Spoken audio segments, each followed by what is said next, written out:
sacrifice. And that was the bunt that Gedman fielded and threw high to Spike on at second base. You have the tying run 90 feet away in Kevin Mitchell and the possible winning run at first in Ray Knight. And here's Mookie. 55,078 here at Shea, and they have really been put through the ringer. Foul away. Benson mounts some more. 2 out in the 10th. 5-4 Red Sox. Ray Knight at first. Kevin Mitchell at third. 2-2 to Mookie Wilson.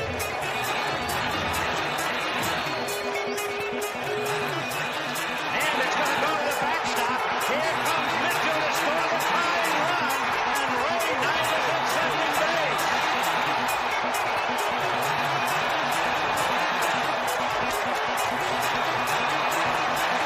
5-5 in a delirious 10th inning.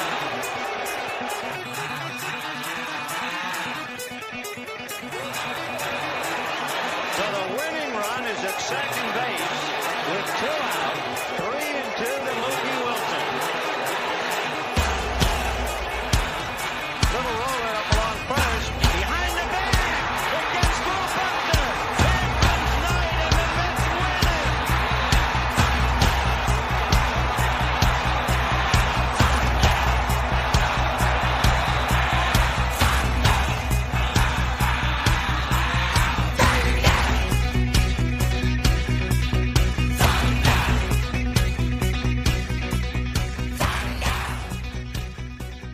And welcome to the first episode of the Behind the Bag podcast. I'm your host, Deku. You may be asking, Deku? It's Deku. And if you know the name, I know what you'll be watching. A little story behind myself. Not a news reporter. Never done anything like this ever. God knows if I know what I'm doing. But I felt like I wanted to do something as a Met fan in the way we're going. Just to see if my thoughts, or am I going insane with my thoughts, or trying to understand where the team or the direction they're going. Maybe I do this and get some sanity just for myself. Little backstory behind me. Grandfather was a baseball fan, Brooklyn Dodgers fan, back in the day when New York had 3 teams. They had the Yankees, Brooklyn Dodgers, and New York Giants. Both the Brooklyn Dodgers and New York Giants went over to the West Coast. So there was just the Yankees until the Mets came in, and my grandfather was a Met fan ever since and brought me up as a Met fan as well. Been a Met fan as long as I was little, started understanding baseball and everything probably in mid-90s, going into the 2000s. That's the Wilpon eras. And as we know with the Wilpons, they were a small market team working in a big city. So Yankees were always number one. Again, I consider myself not only a Met fan, but an average baseball fan. I would say in the early years, I used to hate the Yankees. Always winning, especially in the 90s. Always winning, always having great players like Tino Martinez, Bernie Williams, Mariano Rivera, Derek Jeter, all those guys, Andy Pettit, Paul O'Neill, all those guys, were Hall of Famers, or soon to be Hall of Famers, or are Hall of Famers. And kind of not going to say I hated the team because they had all the players, or they, got all the money, or they made all the moves that the Mets didn't. But again, that's what I wanted the Mets to be. A history of baseball, keeping their big players, trying to make a long history just like the Yankees. So I was envious in that way.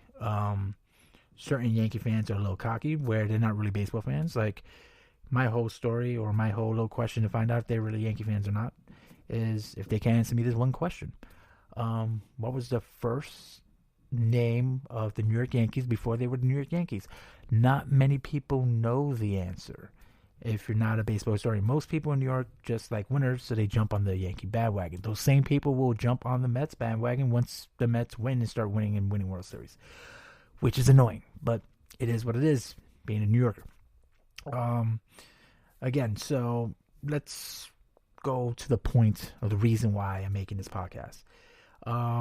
Again, like I said, as all Met fans, sick and tired of the same old spiel, the same old thing, always missing out on the big players, signing great players at the end of their careers just to try to make a few extra bucks. We signed Tim Tebow. Come on, was he really going to be a baseball player? I doubt it. But it was all just to make quick, turn around, bring fans in. He was, a draw for the minor leagues. But at the same time, it was never, I felt like the owners were serious about winning. And, just like many Mets fans, I also enjoy winning. And I would like to see at least the Mets win one, before, I get too old to remember anything. And it's sad because it's almost like, almost having the curse like Boston did. I don't want to be freaking over here 56 years and no championships. That would be crazy. At the same time, we go fast forward. We signed Piazza. We did a few good things, or they did a few good things, but never really cultivated a World Series champions teams. We fast forward last year, or the year before, we overachieved, had a great playoff run, and we're maybe 2-3 games off going to the World Series and eliminating the Dodgers, which, we got eliminated by them. I honestly think that team could have beaten the Yankees as well in the World Series. And the only reason I say that is the Yankees played terrible that year. Freaking Judge wasn't really having a great postseason. Nobody really was standing out. They were making mistakes. If they made those same mistakes against the Mets or any baseball team, I think could have beaten them in the World Series. They played terribly. So that was like a missed opportunity. And missed opportunity for revenge in 2000. So now we fast forward again. Okay, we go and we sign Soto. And I'm thinking, all right, this guy Stearns knows what he's doing. Okay, maybe he's doing something, cool, great. Now he's starting to move things. And by signing Soto, the Mets actually put on notice to everybody that, hey, we are, here. We're going to be contenders. We're going to be contenders for many years to come. We're going to go around and be not the small market team. We're actually going to compete. And it's going to be the battle of the giants. Yankees and Mets. We're really going to be, stepping our foot forward. Especially when Steve Cohen bought the team. And now we have a multi-billion-dollar owner. One of the richest owners in baseball. So I'm thinking we should be heading in the right direction. I have people telling me, yeah, no, it's the same old Mets. And it's hard to say. It's like, they may be just stuck. Trauma from the Wilpon era. That they can't see what's in front of them. So, we signed Alonso. Okay, we missed the postseason. We played great in the first half. One of the best records at one point. And then we just fall off again. Unbeknownst to us what really happened. I really don't care if what happened in the locker room, whatever. I doubt any locker room activity happened. It's just the team just, failed and underachieved. All right, so now you're thinking going off season and we're going to do some things right. And right away, Stearns trades off Nemo. He doesn't even give an offer to Pete Alonso. So Alonso's just gone to Baltimore like nothing. So I don't understand how that works because who do you have to protect Soto? Like if I'm any major league pitcher and we're playing a big game or any type of game and we're tied or something and Soto's up and first base is open, 9 times out of 10, I'm walking Soto. There's no reason. There's no threat. Even if you put Lindor behind Soto, it's not going to work. I'm sorry. Lindor is the leadoff hitter. He's not going to be able to protect Soto. And you don't have anybody that threatens or anybody in free agency that's going to be like, oh, this guy is going to be a threat, so we have to pitch to Soto. So we lost that. So Alonso goes to Baltimore. Then obviously McNeil was going to get traded. We all knew that. So you blow up that whole core. So now this is David Stearns' team. Because anybody he brings in now, it's not from the old era.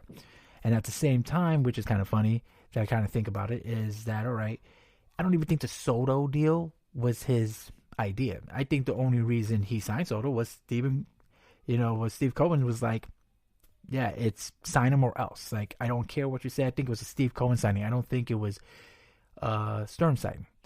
And honestly, like I started after that whole blow up and everything going on, I don't understand what he's thinking. A lot of minor league contracts signed this year to be invited for spring training. No moves on Bellinger or Kyle Tucker. I get it. You don't want to overspend, but my whole idea is you spend for the best players. I know that they have years of experience. Those guys are worth it. And then what you do is after you spend for those best players and give them, several year contracts, maybe 7-8 years, then you're hoping your farm system comes up where you get your rookies up to par and those guys' contracts run out. And then now the rookies take over, and who are probably hopefully good rookies that you build up on your farm system, take over and then, proceed as planned and continue with the success of the team. And that's, I feel like, how you build championship teams. You have to get a mix of stars, but then build up your farm system. And then when the stars are fading out, and then, sorry to say it like so cold-heartedly, but their use is, at the end of the career, you move on from them and you go with your rookies who are younger and more available and on the cheap on contracts because they're tied up. And you can have them for at least a good, I think it's 5-6 years before they actually go to free agency and continue the process. I don't know what the Mets are doing right now. But like David Stearns, I started looking into the past and understanding where that was coming from. And like at one point in 2022, I mean, we were looking good because before David Stearns came, we had Buck Showalter managing the Mets, which I thought was a great manager. He freaking led the Mets to 101 winning season, his first season with the Mets. They did fall off the following season, but right away it seems like as David Stearns came in, the first thing he did was get rid of Showalter. And that was, his whole thing. And like it says, now reading from, Wiki, it says that Steve Cohen announces Mets hire Stearns and president of baseball operations. He was introduced the following day. His first major move announced on October 1st was to termination Buck Showalter. It had been speculated Stearns would be reunited with former Brewers Craig Counsell. However, Counsell went to Chicago Cubs, and the Mets hired New York Yankees bench coach Carlos Mendoza. Now, nothing against Carlos Mendoza. He's so far been decent. His first, year, he got the Mets in the playoffs. Second year, not so great. We'll see what happens in the third year. On top of that, I started looking in the background and wondering what did Steve Cohen see in David Stearns that he wanted to sign him. And like from what I'm reading, Stearns, was doing well. In 2018, he was, from what I'm reading right now, on September 21st, 2015, Milwaukee Brewers named Stearns the next general manager, succeeding Doug Melvin, who they announced would remain on his advisory at the age of 30. He became the youngest general manager in MLB, one of the youngest in history. Then it seems like Stearns was, did great, doing with the team, getting him to the playoffs. First 5 of the Brewers, he restructured the front office with Gord Ash, assistant general manager with Reed Nicholas, farm director with an organization, hiring Matt Arnold from Tampa Bay Rays for assistant general manager. Then it says, during the first off-season general manager, Stearns replaced half of the Brewers' 40-man roster. His first transitions including Jonathan Lucroy and acquiring Travis Shaw and Eric Thames and Anthony Schwartz.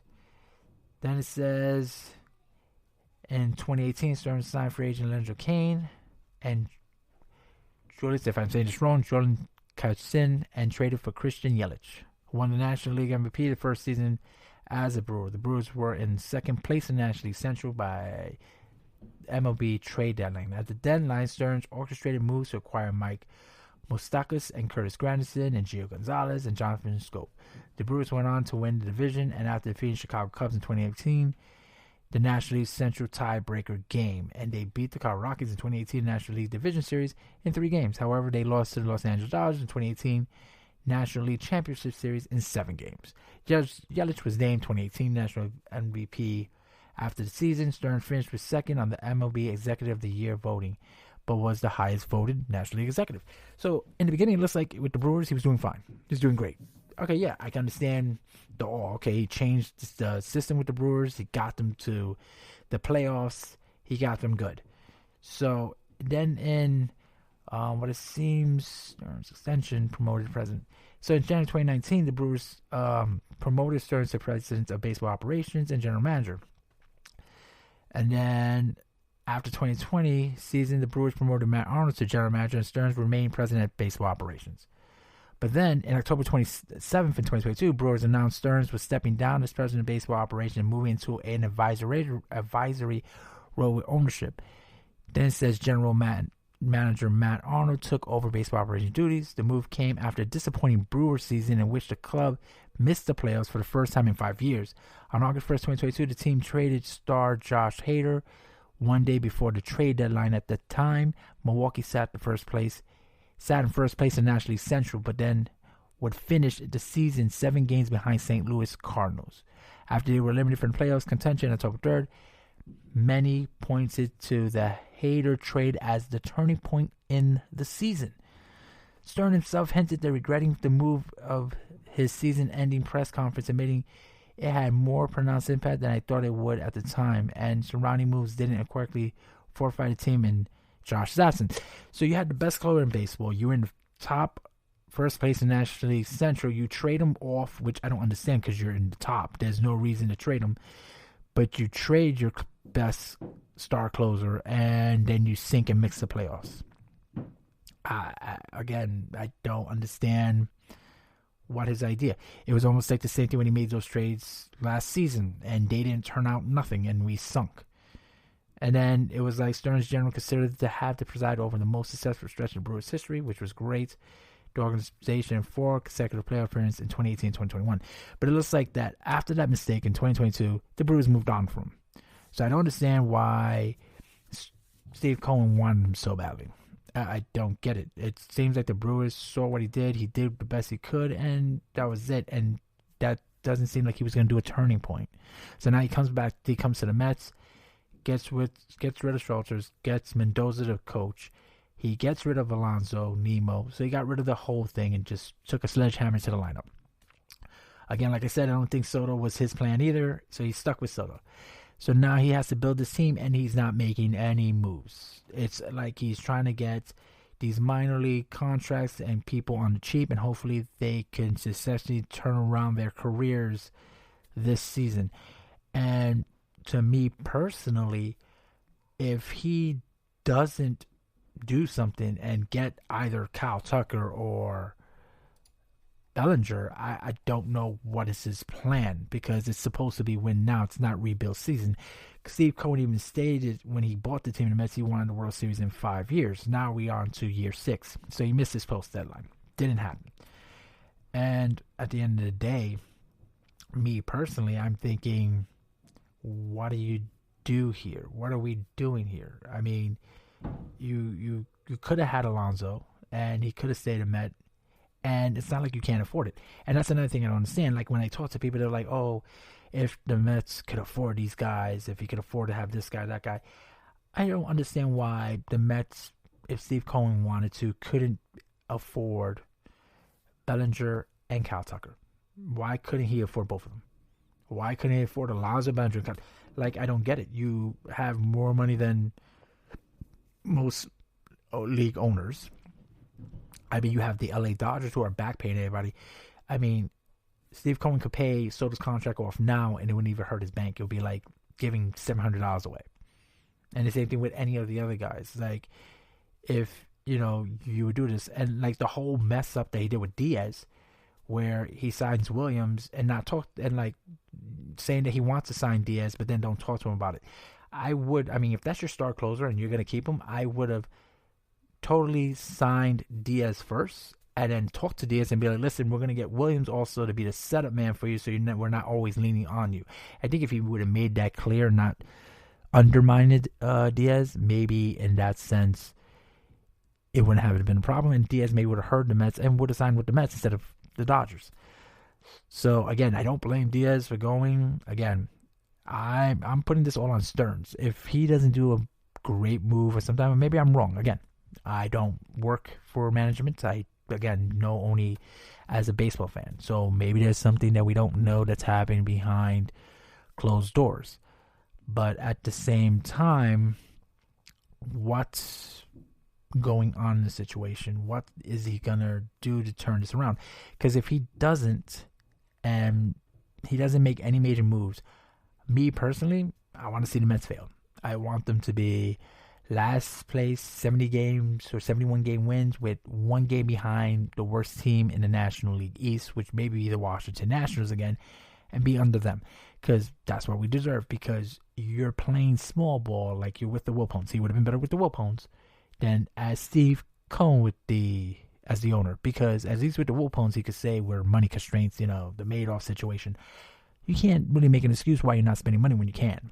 I don't get it. Like, obviously, Steve Cohen says, he's a Met fan, whatever. So it's a dream come true that he owns a team. Supposedly, David Stearns grew up as a Met fan, and now he gets to run the team. But you're not running to win. And I guess I get it. And again, who knows? Maybe tomorrow he makes a move right now. But as I see it right now, he hasn't done anything, and we're on January 5th. And I don't see where he can make improvements without signing one or both of those guys. I mean, again, yes, he said he did these moves, trading Nemo to get the second baseman to solidify defense. But if that doesn't work out, then what you're going to say? And at the end of the day, if the Mets fail, Stern needs to go. I'm sorry. It didn't work. I don't see what he's trying to do. Again, like I said, I'm just a fan. And I guess that's why I'm making this podcast, is fan frustrated, because I've been preaching, guys, don't worry. We got a new owner. They're going to do right. They're going to do the blame right. And right now, I don't see them doing right. I'm like eating my own words, trying to say, well, they're not going to be the same old Mets. And everybody's like, no, they're the same old Mets. And I may have been proven wrong. And that means, that means who we have is still penny pitching, doing the job. Like, you don't need to penny pinch because you have the money. You're scared for long contracts.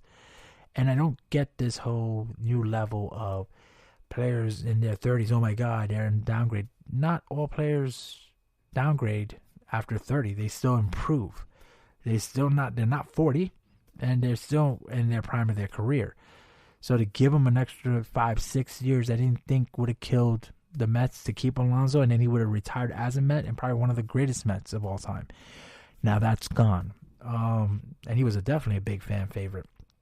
And now you're left with trying to fill holes that you can't. And now is people, or not necessarily people, but is the rumors and all this drama that's being, stirred up with the Mets, scaring players to want to play for the Mets. You know what I mean? They say locker room problems and everything else. And that doesn't help either. So, you're trying to build a winning team, and you're scared to spend money, and now you're probably scaring the players off. Like, it's not a good place, a good work, or fun environment. And for that, I could go to the Yankees, I could go to the Dodgers, I could go to another team that could be a contender. And then that hurts us as an organization. And now we have the richest man in baseball, and we're still in the same old rut, doing the same old thing. And the same old thing doesn't work. It never worked, and we need to switch tactics. So again, I hope David Stearns makes me eat my words. But right now, I don't see it. I don't see where this improves us in any possible way. And then my whole thing is, if they do fail, now, does the blame just go on David Stearns, or does it go on Mendoza as well? Like, Mendoza only could do so much. I think he is a good manager, but he only could do so much of what he has. And if he doesn't have a team to put out there to win games, how you're supposed to have him push this team to be a contender? I mean, you could do only so much. I mean, yes, he did it. We had decent players, and it worked out with us his first year. But again, look at that. We get, Soto, and somehow we did worse after the trade deadline, and maybe the moves that he made did not work out. That could be said. Maybe if he didn't make moves, maybe we still would have made, and stayed with the same players, maybe we would have made the playoffs.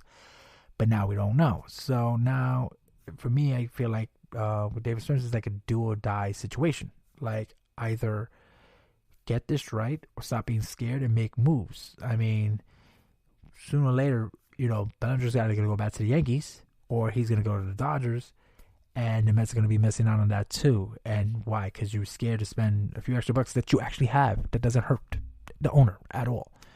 But for some reason, you don't want to spend the money. And then on the other thing, Steve Cohen's trying to make that whole area, big and popular. He's making a new football stadium, meaning soccer stadium for the New York Football Club. He's got approved for his casino that's going to be across the street from Orlando, across the parking lot of the Citi Field.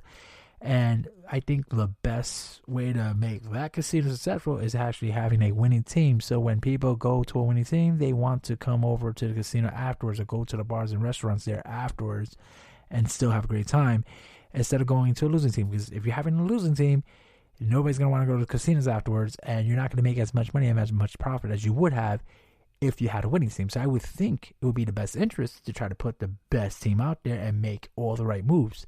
And even if you have to spend and overpay a little bit here and there. And God knows what's going to happen after 2026 when we have this strike where they're talking about salary caps and everything. The whole game is going to be changed again. And how does that work with us in the future? Maybe that's why Baltimore and all these other teams that didn't make moves before are making moves now, knowing that after 2026, things are going to be different and it's going to be more difficult to actually acquire or get these players or what not have you.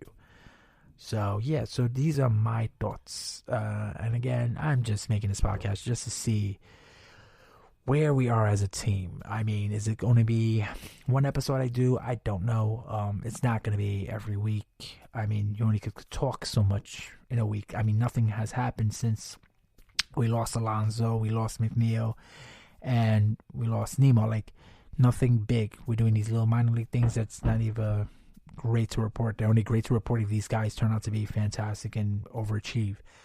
But nothing of substance. So, I mean, I've been wanting to do this as soon as possible before a move was made, because then it would have been non and void for my complaints or my grievances if he did do something. And then it's like, okay, now it came out too late. So I do apologize for my first podcast being rushed. But again, if I do stick with it, let's see if it gets better or it gets worse. We don't know. Again, it's a nice short grievance. Hopefully, maybe if anything, if I get anything out of this, maybe I'll get some way to get my frustrations out without driving nuts. You know what I mean? It's almost like talking to a therapist. Instead of talking to a therapist, I make these little podcast videos just to edge out my grievances and see how things work. Or who knows, maybe this could be a lucky thing and I can actually report that the Mets are going to the World Series. I don't know. But hopefully it'll be a fun year, and I'll do hopefully some more episodes and see how this comes out. But again, it's going to be an interesting year. We'll see what happens. Who knows? Tomorrow may be a signing. And it'll be a great way to report. I can report, boom, when the signing happened and see how that goes.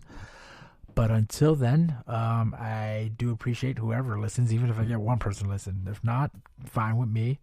Again, I'm just doing this for shits and giggles and just trying to, I guess, find my ways of being a Mets fan and finding other outlets of understanding, situations.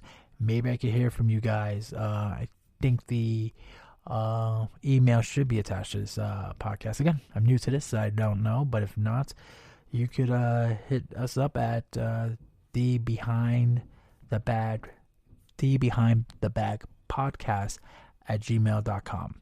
And anything, maybe I'll read some of the emails out to see if we have dialogue and see what's going on and people's feelings about what's going on, their frustration. I mean, I know a lot of Met fans put a lot of posts. I've seen people put posts on these social media apps. But again, we'll see what happens, and hopefully we actually have a decent contending season. But only time will tell. So, again, thank you for listening. This is Deku signing off, and bye con Dios los peoples. Thanks again.